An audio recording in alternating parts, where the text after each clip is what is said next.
Donc, écoutez, la session reprend. Je demanderai à l'Assemblée de respecter un certain décorum. Donc, les termes, il faut faire attention et tout ça. Vous pouvez poser des questions, mais on écoute Maître Michel Lebrun et Jean-François ici. C'est très important. C'est des questions constitutionnelles, des questions de devoir. Donc, je pense que ça va instruire beaucoup de monde. Si on a des questions, on les posera après. Non, ou même peut-être durant, si ça ne dérange pas Michel ou Jean-François, il n'y a pas de problème. Non, ça me va, il n'y a pas de problème. C'est bon? Tant qu'il n'y a pas 10-12 questions en même temps, non, non, c'est ça. C'est ça. Est-ce que tu veux rester à ce moment-là? Oui, j'aimerais ça rester ici quand même. Puis j'aimerais ça que le tableau, Michel, puisse l'avoir à la salle de témoins. Je vous rappelle qu'on protège nos témoins selon l'accord de Rome dont le Canada est signataire. Les gens sont donc inusés de toute poursuite suite à leur témoignage, mais seulement quand ils sont assis dans la chaise que là, je sais bien que c'est symbolique la chaise. Mais l'accord de Rome, lui, n'est pas symbolique.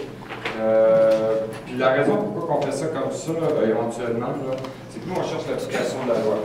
Que ce soit celle-là, que ce soit le code criminel. Puis on sait dans le même temps que ces gens-là sont illégitimes. Donc, en réalité, ce qui est écrit dans le code criminel, toutes les lois qui ont été faites après la haute trahison, sont invalides.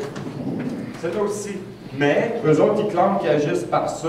Fait qu'il faut avoir une façon de leur montrer un mandat pour essayer de prouver qu'ils seraient légitimes d'être là, parce que c'est ça le but d'un grand jury, c'est de voir s'il y a matière à une enquête criminelle. Donc, Jean-François, lui, va parler de ce qu'il va parler, je vais lui laisser faire, puis je le sais très bien que c'est moi qui ai sacré tout à l'heure. Moi, je vais aller m'asseoir dans le public. Pour lui, je ne devrais pas avoir à intervenir comme les autres. Il n'a pas sollicité mon assistance, donc je vais me retrouver assis dans ces chaises-là. Je n'aurais pas grand-chose à dire. Là, sur le criminel. Je m'en occupe, c'est Michel Pillet, je m'en occupe. Qu'est-ce que tu as besoin de n'importe quoi? C'est super, je suis là. Attends, étant donné que tu es là, tu m'as dit 2 secondes, je vais t'approcher. Le plus possible, parce que j'ai pas de fil. On va se faire. Donc, je peux commencer? Oui. Donc, M. Lebrun va venir témoigner par son expérience qu'il a eue au sein du barreau comme ex-avocat. Et il a été aussi, je voudrais préciser aussi qu'il a été chef de l'Union nationale. Ça a été en partie le dernier chef qu'il y a eu à l'Union nationale à l'époque, qui était le parti de Maurice Duplessis, qui était le parti en 1968, qui était là lors de l'abolition du Conseil législatif du pouvoir et tout ça. Et puis il a été le dernier chef par intérim de ce parti-là. Donc il est assez long. Il a une bonne expérience aussi, il est professeur. Donc il va vous expliquer ça au mieux de ses connaissances. Comment la législature a été modifiée, particulièrement à partir de 1968. Ensuite, il va prouver que l'Assemblée nationale est illégale, mais pas seulement illégale, mais aussi illégitime. Parce qu'on sait que la légalité, le statut légal des lois est donné par la reine, parce que c'est la seule à pouvoir accorder un statut de jure, donc de droit aux lois. Et la légitimité, elle est donnée par la volonté du peuple qui habite le territoire, donc par le suffrage universel, par le vote.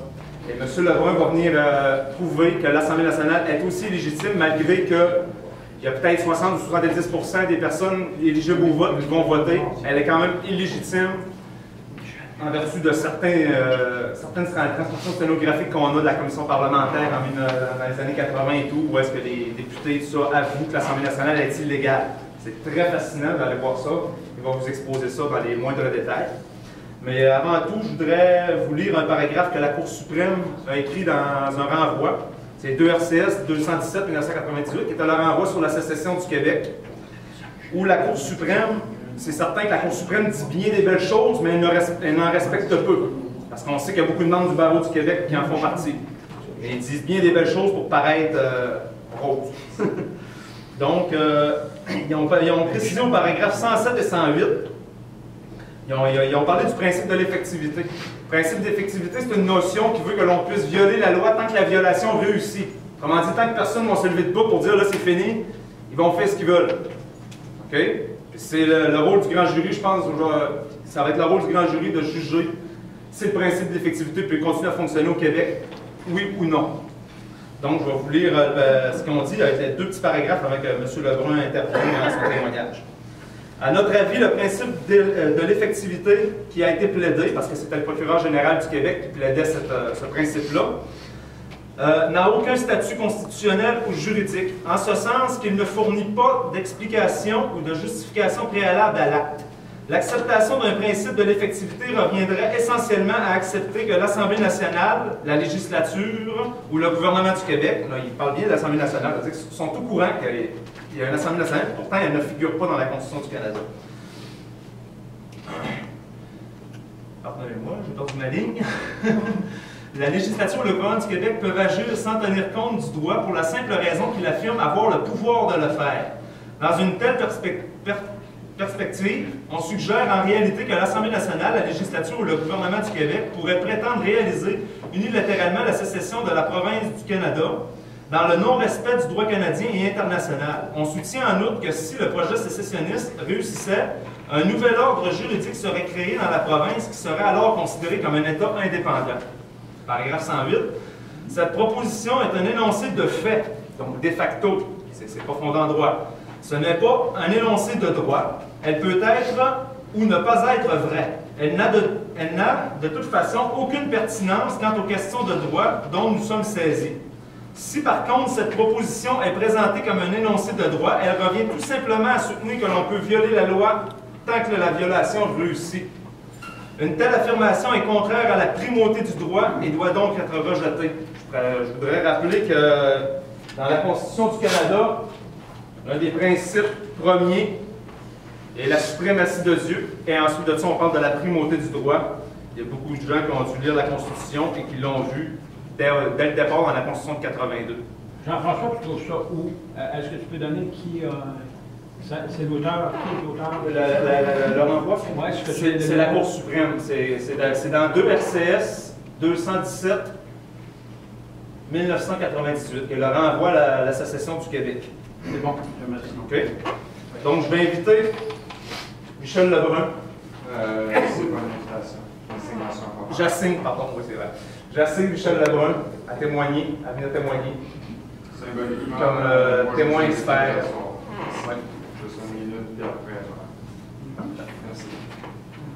Donc, M. Lebrun, vous voulez expliquer au jury, au meilleur de vos connaissances, selon vous, est-ce que la législature de 1968, la législature de Québec, pouvait apporter les modifications qu'elle a faites? C'est bon. Juste une seconde, il y a une interruption. Moi, je vais déplacer ça pendant ce temps. Oui, Il est devant le tableau aussi.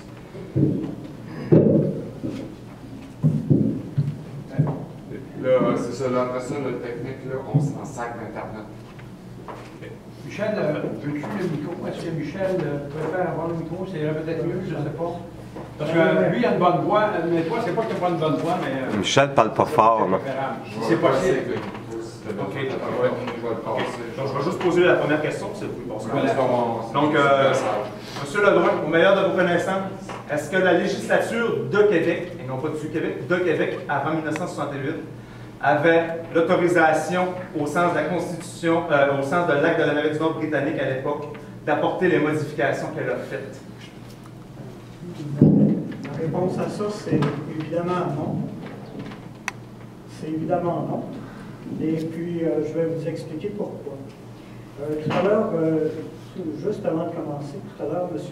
Normandin a dit que j'étais avocat, et puis il a dit maître Michel Lebrun, mais je ne suis plus avocat, j'ai démissionné du barreau l'an dernier.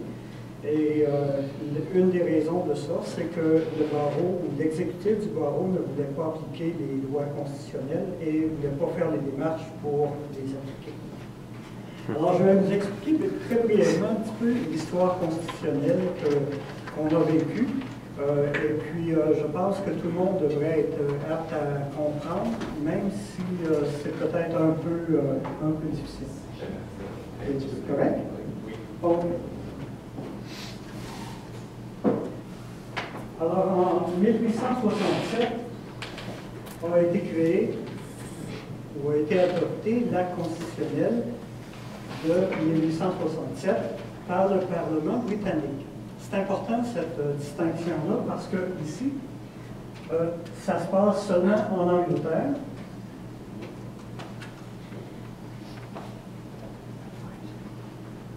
Et de l'autre côté, ici, c'est ce qui s'est passé au Québec. Alors, en 1867, ce qu'on crée, c'est pour le Québec, c'est le lieutenant-gouverneur avec le Conseil législatif et l'Assemblée législative. À ce moment-là, en 1867, il n'y a pas de loi ici. Un peu plus près du Il n'y a pas de loi provinciale à ce moment-là.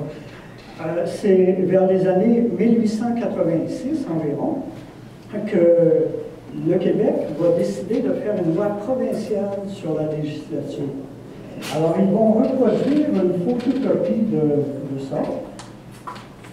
Et puis, ils vont dire, c'est le Conseil législatif, c'est l'Assemblée législative. C'est important cette distinction-là parce que, jusqu'en 1931, on ne pouvait pas changer les lois, on ne pouvait pas modifier les lois britanniques. En 1931, il y a eu le statut de Westminster où, à partir de ce moment-là, les colonies Canada pouvaient changer ou modifier les lois britanniques qui étaient imposées au Canada.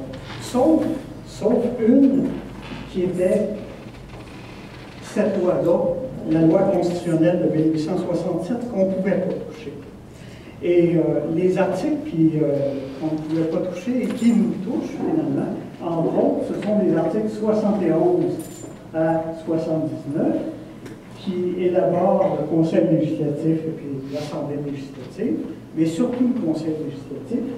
Et puis l'article 80 qui permet de délimiter les circonscriptions électorales. Hein? On sait que c'est très important parce que quand vous votez dans une circonscription et dépendant du vote, vous allez avoir votre député dans chacune des circonscriptions. Alors, l'article 80 était aussi protégé par le statut de Westminster jusqu'en 1980.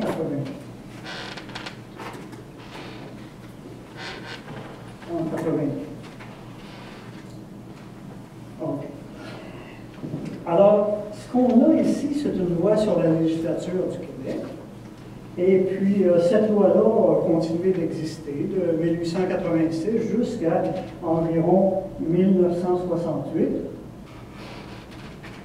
où le premier ministre de l'époque, M. Jean-Jacques Bertrand, on est tout près de sa rue, a décidé avec les autres parlementaires que le Conseil législatif, ils n'en avaient plus besoin. Alors, ce qu'ils ont fait, c'est qu'ils ont demandé au lieutenant-gouverneur de ne plus nommer des conseillers législatifs, et puis, dans leur loi à eux, dans la loi du Québec, ils l'ont éliminé. Mais évidemment qu'ils ne l'ont pas éliminé en Angleterre, parce que les seuls qui pouvaient changer le statut ici, c'était le Parlement de Westminster. Et puis pour que le Parlement de Westminster puisse changer ça, il fallait que le Parlement du Canada demande à Westminster de modifier ça, ce qui n'a jamais été fait. Alors donc, la structure est restée comme ça, mais il n'y avait plus de conseiller législatif parce que le lieutenant-gouverneur n'en a plus nommé.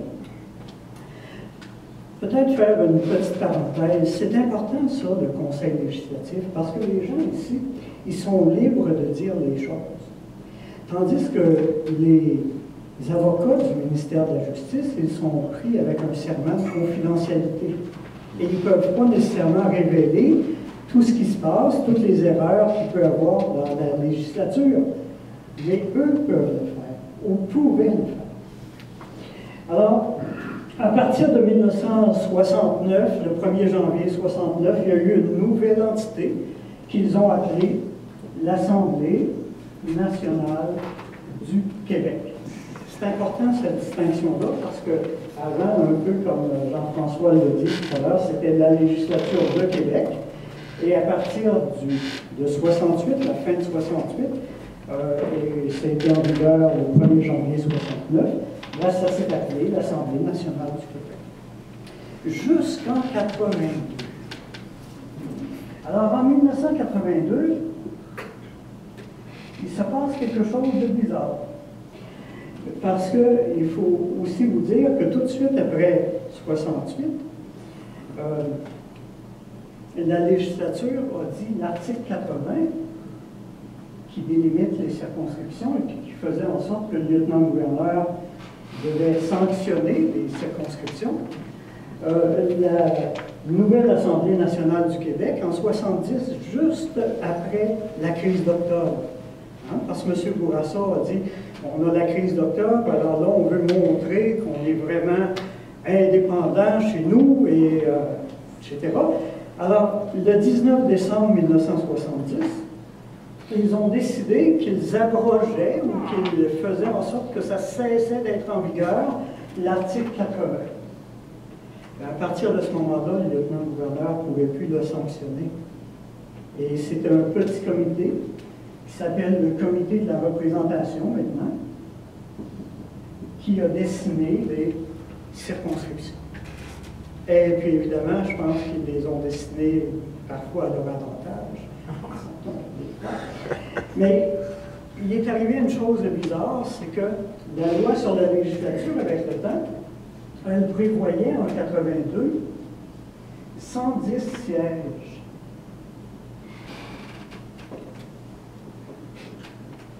Alors, 110 sièges. Mais ce petit comité-là, il a fait 122 circonscriptions. Alors, on se retrouve avec 100. Je vais écrire comme il faut. On se retrouve avec 122 députés. Alors, 122 députés,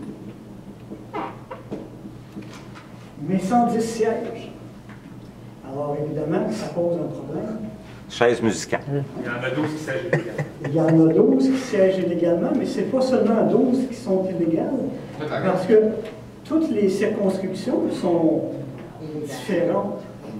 Alors maintenant, ça cause un problème. Alors, je ne pense pas qu'ils vous l'ont dit. Et puis, je ne pense pas qu'ils s'en sont vantés. Mais c'est vraiment important parce qu'à partir de ce moment-là, ils ont dit qu'on a un problème constitutionnel.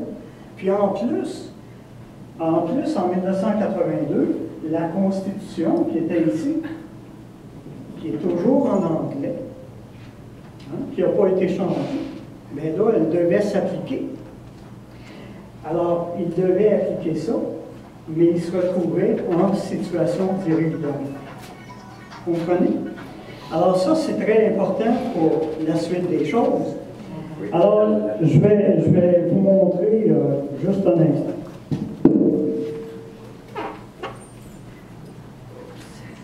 Si vous voulez bien distribuer.